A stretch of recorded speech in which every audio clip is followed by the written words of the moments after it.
25واں پارہ ہے سورۃ الشورى، آیت نمبر 13۔ اعوذ باللہ من الشیطان الرجیم، بسم اللہ الرحمن الرحیم۔ شرع لكم من الدين ما وصى به نوحا والذي أوحينا إليك وما وصينا به إبراهيم وموسى وعيسى أن أقيموا الدين ولا تتفرقوا فيه كبر على المشركين ما تدعوهم إليه الله يجتبي إليه من يشاء ويهدي إليه من ينيب۔ صدق اللہ العظیم۔ آج کی آیت مبارکہ میں اللہ جل شانہ فرماتے ہیں کہ اے میرے پیغمبر، اللہ کی طرف سے اس وحی کا آ جانا، اللہ کی طرف سے احکام کا آ جانا اور دین کا ملنا، شریعت کا ملنا، یہ کوئی انوکھی چیز نہیں ہے، ناشنا چیز نہیں ہے۔ ایسا نہیں کہ پہلے کبھی اللہ کی طرف سے وحی آئے نہیں، کوئی دین و شریعت اللہ نے نہیں بھیجا، بلکہ اس شریعت کا آنا یہ تو پہلے سے ہے، کہ صرف آپ پر اللہ کی طرف سے وحی نہیں آ رہی ہے۔ شرع لکم من الدین ما وصى به نوحا، اللہ جل شانہ نے تمہارے لیے جس دین کو جائز بنا کے رکھا اور دین میں جن باتوں اور احکام کو اللہ جل شانہ نے لازم بنایا، تو یہ بنیادی طور پر وہی چیزیں ہیں جس کی اللہ نے حضرت نوح علیہ السلام کو تاکید، اور اس کے ساتھ ساتھ والذی اوحینا الیک، اور اس طرح وہ چیزیں جس کی ہم نے آپ کی طرف وحی کی۔ وما وصینا بہ ابراہیم وموسیٰ وعیسیٰ، اور اسی طرح ہم نے جس کی تاکید کی ابراہیم علیہ السلام کو، موسیٰ علیہ السلام کو، عیسیٰ علیہ السلام، اور ہم نے ان کو جو تاکید کی، جس بات کی، وہ بنیادی بات کیا تھی، ان اقیموا الدین ولا تتفرقوا فیہ، کہ تم دین کو قائم رکھو اور اس میں اختلاف نہ کرو، تفرقہ بازی سے بچو۔ تو چونکہ اللہ جل شانہ نے جتنے بھی شرائع، شریعت کی جمع ہے، جتنے بھی شرائع اللہ نے آسمان سے نازل فرمائیں، جتنے بھی سماوی مذاہب ہیں اللہ کی طرف سے دنیا کی والوں کے لیے جو آئے مذاہب ہیں، تو ان تمام شرائع کے اندر جو بنیادی اصولی باتیں ہیں وہ مشترک ہے، وہ ایک ہی ہے۔ اور جو بنیادی باتیں ہیں وہ کون کون سی ہیں؟ نمبر 1 توحید، نمبر 2 رسالت، اور نمبر 3 آخرت۔ اس لیے تمام انبیاء علیہ السلام یہ جو دین اللہ کی طرف سے لے کر آئے ہیں، ان سب کو یہ تمام باتیں مشترک ملی ہیں۔ ہاں، دین کے جو فروعات ہیں یا جزوی مسائل ہیں وہ پھر الگ الگ ہیں، جیسے کسی شریعت کے اندر اللہ جل شانہ نے بہن اور بھائی کا نکاح آپس میں جائز قرار اور کسی کے اندر اللہ نے ناجائز قرار دیا۔ کسی کے لیے زکوٰۃ کے مال کو استعمال کرنا ناجائز قرار دیا، کوئی زکوٰۃ پیش کر لیتا، صدقات پیش کر لیتا، آسمان سے آگ آ کے آگ اس زکوٰۃ اور صدقات کے مال کو کھا جاتی تو یہ اس کی قبولیت کی علامت ہو جاتی۔ معاشرے کے عام لوگوں کو اس کے کھانے کی اجازت نہیں تھی، اور اس امت کے لیے اللہ جل شانہ نے زکوٰۃ کا مال، صدقات کا مال غریبوں کا حق قرار دیا، استعمال کرنا جائز قرار دیا۔ پچھلی امتوں کے اندر اگر کپڑے پر نجاست لگ جاتی تو اس کی پاکی کی ایک ہی صورت ہے کہ اس کپڑے کے اس حصے کو کاٹ دیا جاتا جہاں پر نجاست لگی ہوئی ہے۔ اس امت کے لیے اللہ نے جائز قرار دیا کہ کپڑا کاٹنے کی ضرورت نہیں ہے، بلکہ اس جگہ کو پانی سے صاف کر لے، نجاست اگر ظاہری طور پر ختم ہو جائے، بات ختم، کپڑا پاک ہو جاتا ہے۔ اس لیے اللہ جل شانہ نے جو بنیادی دین کے اصول دیے ہیں وہ سب کو ایک دیے ہیں، کہ اللہ کو ایک وحدہ لا شریک ماننا، اور جو انبیاء علیہ السلام دنیا کے اندر تشریف لائے ہیں، برحق انبیاء وہ دنیا کے اندر آئے، ان سب کو اللہ کے رسول ماننا، اللہ کے نبی ماننا، اور آخرت کا اقرار کرنا کہ موت کے بعد دوبارہ ایک زندگی ہے اور ہم سب دوبارہ اٹھا لیے جائیں گے اور ہم سے محاسبہ ہوگا، اور اس کے بعد پھر فیصلہ ہوگا جنت اور جہنم کا۔ یہ وہ بنیادی باتیں ہیں کہ تمام انبیاء علیہ السلام کو اللہ نے دی، اور انبیاء علیہ السلام کے ذمے یہ بات لگا دی گئی ان اقیم الدین کی ان باتوں کو خود بھی اس پر عمل پیرا ہو کر امت تک یہ باتیں پہنچانا اور امت کو ان باتوں پہ عمل پیرا کرانا تاکہ ہر امتی اس بات کو سمجھ جائے اور اس پر عمل کر لے۔ تو دین پر عمل کرنا، عمل کرانا یہ پیغمبر کی ذمہ داری ہوتی تھی۔ وَلَا تَتَفَرَّقُوا فِيهِ، اور ان باتوں کے اندر تفرقہ نہیں ڈالنا۔ اور تفرقہ کیا ہے؟ کہ کچھ باتیں مان لے اور کچھ باتوں سے انکار۔ یہ تو مانتے ہیں کہ اللہ ہے، لیکن یہ نہیں مانتے کہ اللہ ایک ہے، تنہا ہے۔ نہیں، ہمارے اتنے معبود، اس لیے بعض باتوں کو مان کے بعض کو نہ ماننا یہ بھی تفرقہ ہے، یا بعض باتوں کو مان کر اس کو اپنی خواہش کے مطابق شکل دے دینا، اس سے بھی اپنے آپ کو بچا۔ اس لیے جو چیزیں ہماری خواہش اور چاہت کے مطابق اس کو ہم قبول کر لیں، جو ہماری خواہش اور چاہت کے خلاف ہے اس کو رد کر، اس چیز سے اپنے آپ کو بچانا۔ اس لیے قرآن نے عمومی طور پر اصول بتا دیے ہیں، قواعد اور ضوابط بتا دیے ہیں۔ اب آپ صلی اللہ تعالیٰ علیہ وسلم اور تمام انبیاء علیہ السلام کی بنیادی دین کی باتیں تو یہی تھی۔ یہ کہتے تھے یہود و نصارہ، او جی ہم اہل کتاب، ہم تو ابراہیم علیہ السلام کے اولاد میں چلے آ رہے ہیں اور ہم تو اصل دین پر ہے۔ تو اللہ نے فرمایا ابراہیم علیہ السلام کا دین تو یہی تھا کہ وہ ایک اللہ کا پابند تھا، تم بھی ایک اللہ کے پابند بن جاؤ۔ تم میں کسی نے اللہ کے ساتھ عزیر علیہ السلام کو بیٹا اللہ کا قرار دے کے نعوذ باللہ اس کی عبادت شروع کر دی، کسی نے عیسیٰ علیہ السلام کو اللہ کا بیٹا قرار دے کے اس کی عبادت شروع کر دی۔ ابراہیم علیہ السلام تو یہ نہیں کر رہے ہیں۔ تم موسیٰ علیہ السلام کو اپنا پیغمبر مانتے ہو تو موسیٰ علیہ السلام تو اللہ کے برحق پیغمبر، وہ تو اللہ ہی کی عبادت کرتے رہتے تھے، اللہ کے سوا کسی کی عبادت نہیں کرتے۔ تم عیسیٰ علیہ السلام کو اپنا پیغمبر مانتے ہو، اے نصارہ، تو عیسیٰ علیہ السلام تو صرف ایک اللہ کے پابند تھے، وہ تو اللہ جل شانہ کی خود عبادت کرنے والے۔ تم نے عیسیٰ علیہ السلام کو اللہ کا درجہ دے کے اس کی عبادت شروع کر دی، یہ مناسب نہیں ہے۔ اس اللہ فرماتے کبر علی المشرکین ما تدعوہم الیہ، جس بات کی طرف اے میرے پیغمبر آپ دعوت دے رہے ہیں تو وہ بات ان مشرکوں پر بھاری گزری، یہ ان سے برداشت نہیں ہو رہا کہ آپ ان کو سمجھا رہے ہیں کہ تمہارے ہاتھوں کے بنائے گئے بت یہ کسی کام کی نہیں ہے، اس کا کوئی فائدہ نہیں ہے، ان کی عبادت کرنے کا تمہیں کوئی ثواب نہیں مل رہا، ان کی عبادت نہ کرنے سے تمہیں کوئی تکلیف اور عذاب اور سزا نہیں ملے گی، لہذا ان کی عبادت کی ضرورت نہیں، کیونکہ یہ معبود ہے نہیں، کیونکہ یہ کسی کا نہ سن سکتے ہیں نہ کسی کو کوئی فائدہ دے سکتے ہیں، اور تم لوگوں نے ان سے امید لگائے ہوئی ہے کہ یہ ہمارا کام چلائے تھے، یہ ہماری ضروریات پوری کر رہے ہیں۔ آج بھی دنیا کے اندر بندہ دیکھے، اب وہ تو پتھروں کے بت تو نہیں ہیں، لیکن دنیا کے دوسرے بت سونا، مال، چاندی اور ڈالر اور درہم اور پیسہ اور کاروبار اور دکان اور زمینداری، اسی کے ساتھ اپنے دل لگا کے رکھے ہوئے ہیں، اسی سے ہمارے کام چل رہے ہیں۔ اگر یہ نہ ہو تو ہمیں کون پالے گا؟ پالنے والا تو اللہ ہے۔ اب یہ وہ بنیادی بات ہے، یہ تو اللہ نے سبب کے درجے میں دیا ہے، آج یہ ہے تو کل کوئی اور چیز ہوگی، رزق دینے والے تو اللہ ہے، اور اللہ جیسے چاہے تو اللہ رزق دیں گے، اللہ رزق دینے میں ان چیزوں کے محتاج نہیں ہے۔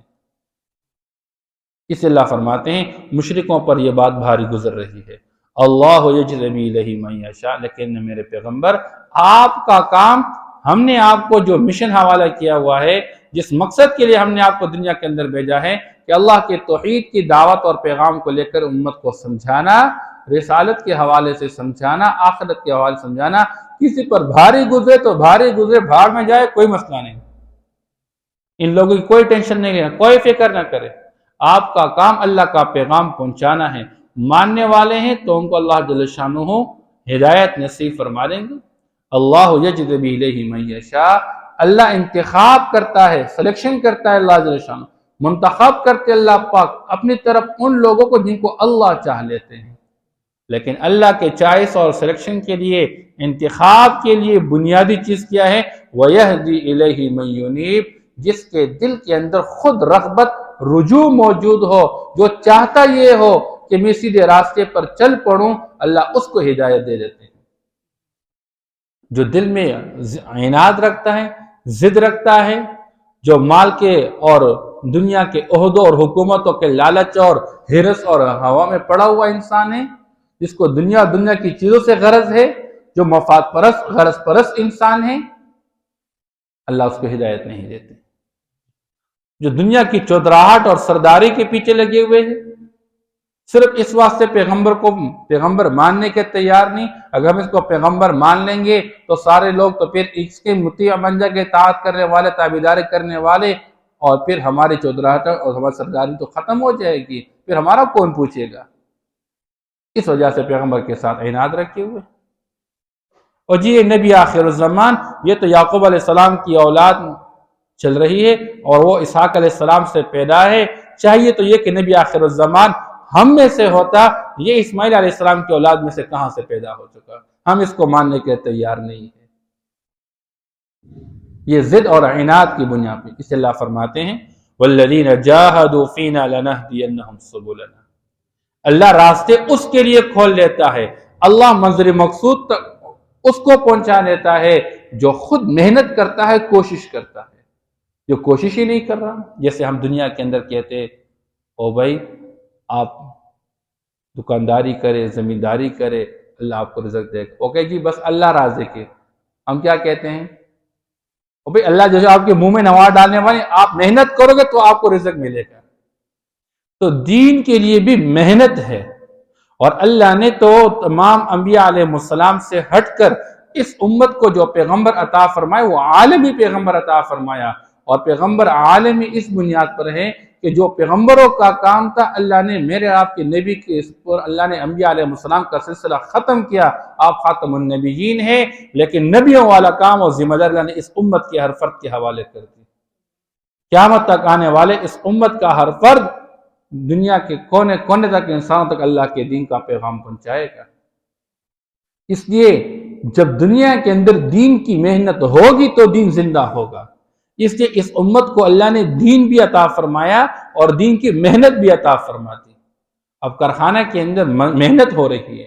اور گاڑی بن رہی ہے، کپڑا بن رہا ہے، تو مارکیٹ میں گاڑیاں بھی آ رہی ہیں، مارکیٹ میں کپڑا بھی آ رہا ہے، پھر لوگ گھر کے لیے کپڑا بھی خرید رہے ہیں، گاڑیاں بھی خرید رہے ہیں۔ اب اگر مارکیٹ کے اندر محنت ختم ہو گئی، کارخانے کی محنت ختم ہو گئی، تو پھر مارکیٹ کے اندر گاڑیاں کہاں سے، کپڑا کہاں سے؟ آج مارکیٹ کے اندر، گھر کے اندر دین کہاں سے آئے گا؟ دین کی محنت سے آئے گا۔ آج کا مسلمان سوچے کہ میں روزانہ کے اعتبار سے دین اور دین کی محنت کو کتنا وقت دے رہا ہوں۔ تو پھر ہم کہتے ہیں جی بے دینی ہے، تو بے دینی خواہ ہوگی، دین کی محنت نہیں ہے۔ اس لیے اللہ فرماتے ہیں اللہ اس کو ہدایت دیتے جو رجوع رکھتا ہو۔ وَمَا تَفَرَّقُوا إِلَّا مِن بَعْدِ مَا جَاءَهُمُ الْعِلْمُ بَغْيًا بَيْنَهُمْ۔ اللہ فرماتے ہیں اللہ نے تو انسانوں کو منع فرمایا کہ تم تفریقہ بازی نہ کرو، اختلاف نہ کرو، لیکن اللہ فرماتے ہیں پچھلے جو لوگ گزر گئے انہوں نے اختلاف کیا، تفریقہ بازی کی، من بعد ما جاءهم العلم بغیا، بعد اس کے کہ ان کے پاس علم آیا اللہ کی طرف سے، ان کو اللہ نے سمجھ عطا فرما دی، باوجود سمجھ ملنے کے، فہم ملنے کے، علم ملنے کے بعد اس کے انہوں نے اختلاف کیا، بغیا بینہم، آپس میں بغاوت اور شرارت کرتے ہوئے، سرکشی کا مظاہرہ کرتے ہوئے۔ سرکشی پھر اتر آئے وَلَوْلَا كَلِمَةٌ سَبَقَتْ مِن رَبِّكَ إِلَىٰ أَجَلٍ مُّسَمًّى۔ اللہ فرماتے اگر آپ کے رب کی طرف سے ایک بات پہلے سے طے نہ ہوتی، کون سی بات؟ کہ اللہ قیامت کے دن ان سب کو پکڑے گا۔ دنیا میں اللہ موقع دیتا ہے، مہلت دیتا ہے، اور یاد رکھے اللہ جل شانہ جب تدبیر کرتے ہیں تو اللہ کی تدبیر بڑی مضبوط اور طاقتور۔ جب اللہ پکڑنے پر آئے گا ان نبطش ربک لشدید، اس کا پکڑنا بڑا سخت ہوگا۔ اور دنیا والے اختلاف کر رہے دین اسلام کے بارے، مذاق کر رہے، قرآن کا مذاق، پیغمبر کا مذاق، پیغمبر کے لائے ہوئے دین اور احکام کا مذاق، نماز کا مذاق، یہ معاشرے کے اندر ہم دیکھ رہے ہیں مختلف شکلوں کے اندر استہزاء کیا جا رہا ہے،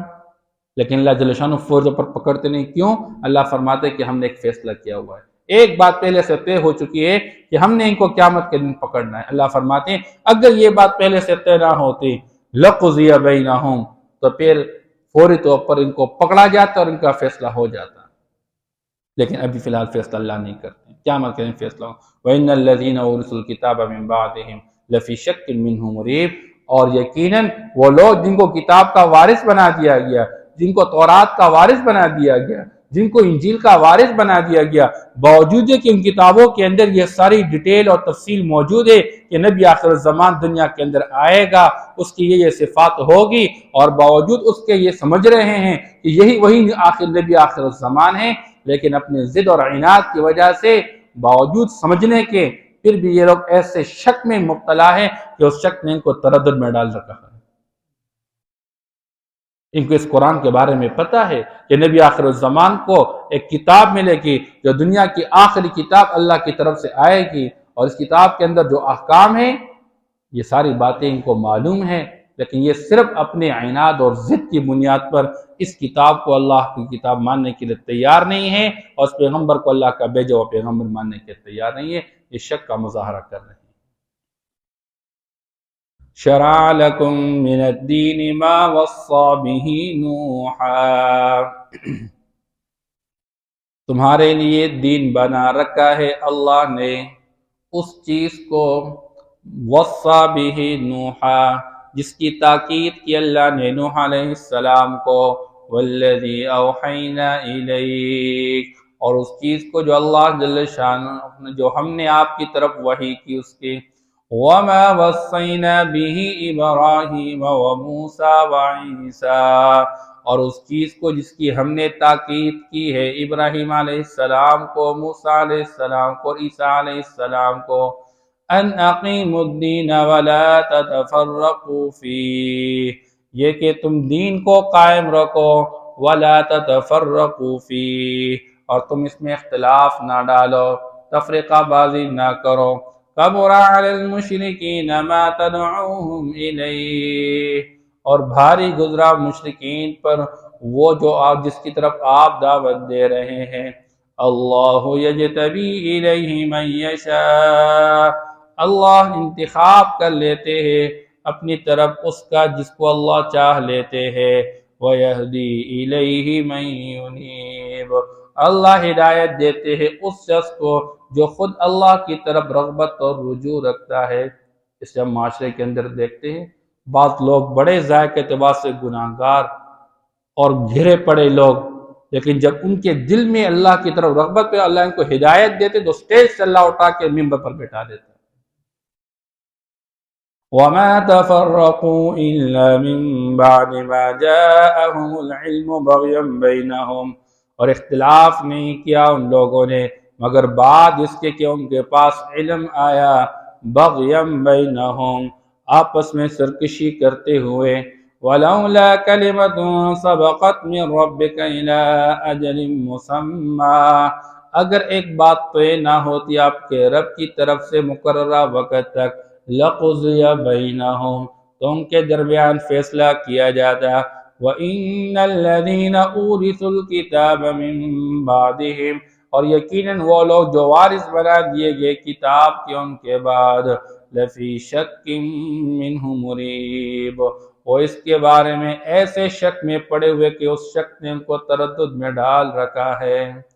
صدق اللہ علیہ وسلم۔